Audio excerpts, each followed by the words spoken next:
Les Fiscales, l'émission qui fait le tour de l'actualité fiscale. Bonjour à tous, au micro Marie-Pierre O. J'espère que vous allez tous bien. Nous sommes le mardi 29 juin 2021 et j'ai le plaisir de vous retrouver sur nos ondes pour une nouvelle édition des Fiscales consacrée à la fiscalité patrimoniale et aux holdings dites patrimoniales. Les PME et ETI familiales jouent un rôle essentiel dans notre économie. Elles sont l'une des clés de son renforcement et du développement de l'emploi.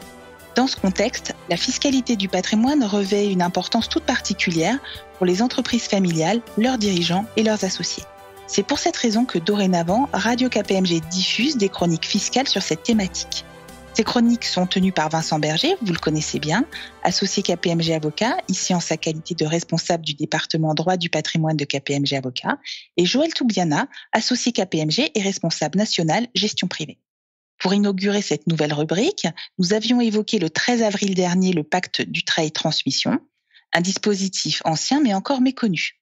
Une chronique à retrouver dans l'application Radio KPMG, à télécharger dans l'Apple Store ou Google Play ou sur kpmg.fr à la page KPMG Avocat.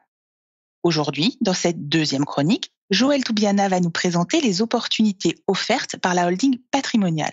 La holding patrimoniale s'avère souvent indispensable à la préparation de la transmission familiale et elle permet également de faciliter la gestion des investissements familiaux.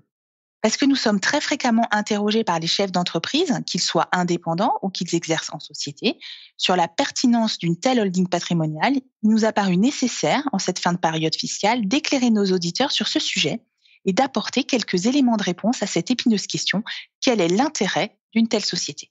Bonjour Joël, c'est à vous. Bonjour Marie-Pierre et bonjour à tous.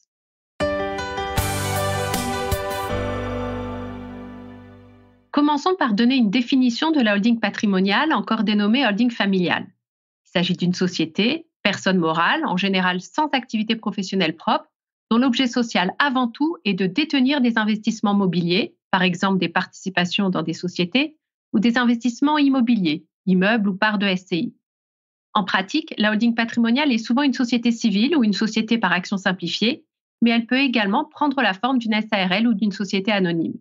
J'indiquerai d'ores et déjà que la constitution d'une telle holding permet d'associer la démarche patrimoniale à une organisation plus globale de la famille. Elle peut être l'occasion de donner un sens commun aux investissements familiaux, de fédérer la famille autour de projets, par exemple caritatifs, et pour certaines d'entre elles, de définir une charte familiale, une sorte de code de bonne conduite régissant les relations entre les différentes générations. Outre les avantages juridiques et fiscaux que nous verrons dans un instant, elle est donc un moyen d'associer les membres de la famille au projet d'entreprise.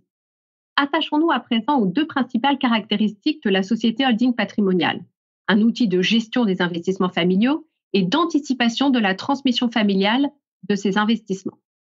Premièrement, pourquoi dit-on que la holding est l'outil d'investissement patrimonial par excellence? Quel que soit le patrimoine ou l'importance des entreprises concernées, l'intérêt de la constitution d'une société holding est d'abord financier. À la création, la holding dispose de peu de fonds propres. Sa capacité d'investissement résulte principalement des dividendes reçus de ses filiales. Ces dividendes servent donc à acquérir les actifs qui seront portés par la société holding, actifs financiers ou encore immobiliers. La société holding peut aussi faire le choix de recourir à l'endettement pour financer ses investissements. Dans ce cas, les dividendes reçus des filiales vont servir au remboursement de la dette bancaire. D'un point de vue fiscal, et c'est là aussi l'un des grands intérêts de la société holding, les dividendes sont faiblement taxés chez cette dernière, alors que les intérêts d'emprunt sont déductibles et que, sous certaines conditions, les plus-values de cession bénéficient d'un régime de faveur. À ce propos, précisons que les dividendes distribués par une filiale à sa société mère sont prélevés sur les résultats qui ont déjà supporté l'IS. Pour éviter une double taxation, le législateur a prévu que les dividendes reçus par la société holding seraient imposés sur une quote-part de 5% soumise à l'IS. En pratique, il en résulte un taux effectif d'impôt de 1,25% à compter de janvier 2022. Par ailleurs, en cas de cession de certaines participations par la holding, les plus-values éventuelles bénéficient là encore d'un régime de faveur dès lors que les titres respectent 3 conditions. Ils représentent au moins 5% du capital et des droits de vote, sont conservés pendant au moins 2 ans, sont comptabilisés en tant que titres de participation.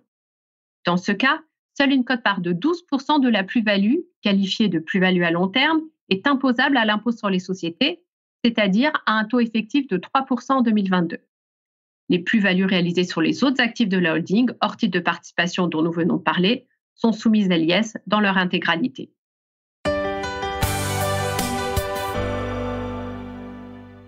Nous venons de voir l'intérêt de la société holding pour gérer des investissements. Arrêtons-nous à présent sur sa deuxième raison d'être, la transmission de patrimoine. À cet égard, la société holding présente de nombreux avantages. En l'absence d'une telle société, les actifs familiaux seraient détenus en commun par tous les héritiers sous forme d'indivision. Cette situation s'avère souvent compliquée. Les décisions de gestion doivent être prises à la majorité des 2/3, voire à l'unanimité pour certains actes importants. La société holding évite cette situation potentiellement bloquante puisque, comme toute société, les décisions s'organisent simplement conformément au statut et le mandataire social, à savoir le président ou le gérant, peut prendre seul certaines décisions dans le cadre défini, là encore, par les statuts. La holding, c'est donc un moyen de ne pas bloquer le fonctionnement de la société, de ne pas compromettre les investissements. Le plus souvent, la transmission aura été anticipée, éloignant encore plus le spectre d'un blocage ou d'une mésentente. En effet, la société holding facilite la transmission du patrimoine en permettant le transfert des titres en pleine propriété ou en démembrement à ses héritiers. Le plus souvent, nous constatons que les donateurs souhaitent anticiper la transmission de leur patrimoine tout en ne se dessaisissant pas de la totalité de leurs droits de vote ou de leurs droits financiers. Entendons par là leurs droits à dividendes. Dans cette situation, un démembrement est utilement mis en place puisque les héritiers vont recevoir la nue propriété des titres alors que le donateur va en conserver l'usufruit. En pratique, le donateur bénéficiera des dividendes et pourra aménager la gouvernance de la société pour en conserver le contrôle de son vivant.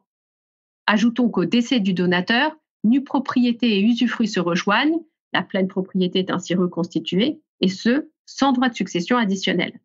Enfin, en écho à la chronique du 13 avril dernier portant sur le pacte Dutreil, présentée par Vincent Berger, j'ajouterai que la holding patrimoniale se combine avec le pacte Dutreil, prévoyant un abattement de 75% sur les droits de donation. Le plus souvent, cette société holding devra établir son caractère animateur en justifiant de prise de décision stratégique.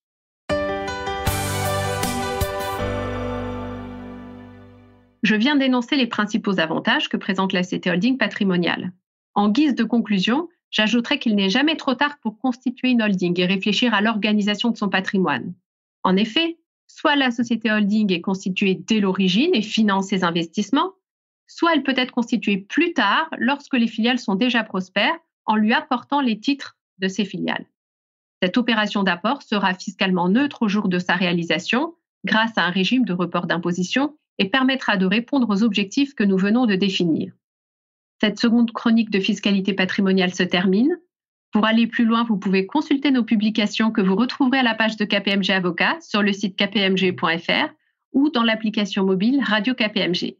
Nous vous donnons rendez-vous après la pause estivale pour une nouvelle chronique qui, comme d'habitude, suivra au plus près l'actualité. Un grand merci pour votre attention et à bientôt sur nos ondes. Les Fiscales, une émission de Radio KPMG.